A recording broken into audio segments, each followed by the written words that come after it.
अस्सलाम वालेकुम नाजरीन, नांदेड़ उर्दू न्यूज़ में आपका इस्तकबाल है। चले जानते हैं आज की खबर। बाबरी मस्जिद शहीद करने वालों को सख्त सजा दी जाए, कुल हिंद मजलिस इत्तेहादुल मुस्लिमीन ने किया मुतालबा।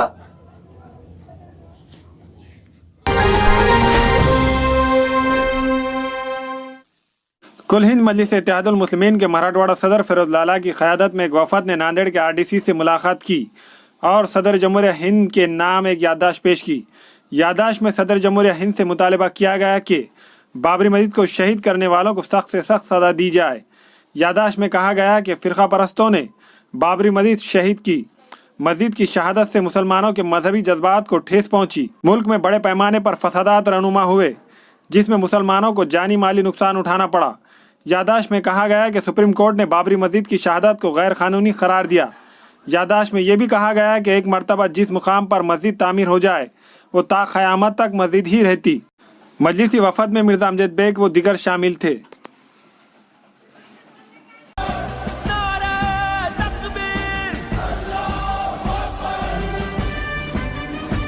आज कुल हिंद मजलिस इत्तेहादुल मुस्लिमीन नांदेड़ की जानिब से आज एक याददाश्त पेश की गई है, जिसमें कहा गया है कि 6 दिसंबर 1992 यानी कि आज से 27 साल पहले इस मुल्क में आज ही का वो दिन है जो काला दिन हम मनाते हैं।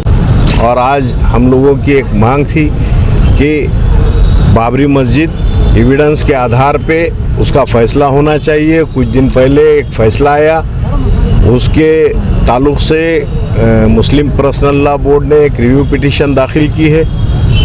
तो आज हमारी ये डिमांड है कि बाबरी मस्जिद, सुप्रीम कोर्ट ने माना है कि बाबरी मस्जिद एक स्ट्रक्चर को तोड़ा गया है, तो उसके दोषियों को अभी तक क्यों सज़ा नहीं मिली। तो हमने ये कहा है कि जो भी दोषी है, जो गुनहगार है, ये मालूम है सुप्रीम कोर्ट को, उसको जल्द से जल्द उनको फांसी की सज़ा दी जाए और बाबरी मस्जिद का जो फ़ैसला है वो एविडेंस के आधार पे वहाँ पर किया जाए और बाबरी मस्जिद हमारे हवाले की जाए, ऐसी हमारी मांग है। ये कब तक विरोध रहेंगे लाला जी आपका, जो सुप्रीम कोर्ट का मसला है? हमको इस मुल्क के संविधान कॉन्स्टिट्यूशन पे भरोसा है, फैसला हमारे हक़ में आएगा और मस्जिद हमारी जब तक हमारे को नहीं मिलेंगी तब तक हम अपना एहतजाज, हमारा ये डेमोक्रेटिक राइट्स है, वो राइट्स के हिसाब से हम उसको निषेध करते रहेंगे। Nanded Urdu news YouTube channel को सब्सक्राइब जरूर करें और बेल आइकन को क्लिक करें। बेल आइकन को क्लिक करने से होगा ये कि आपको लेटेस्ट न्यूज़ अपडेट की नोटिफिकेशन मिलती रहती है। तो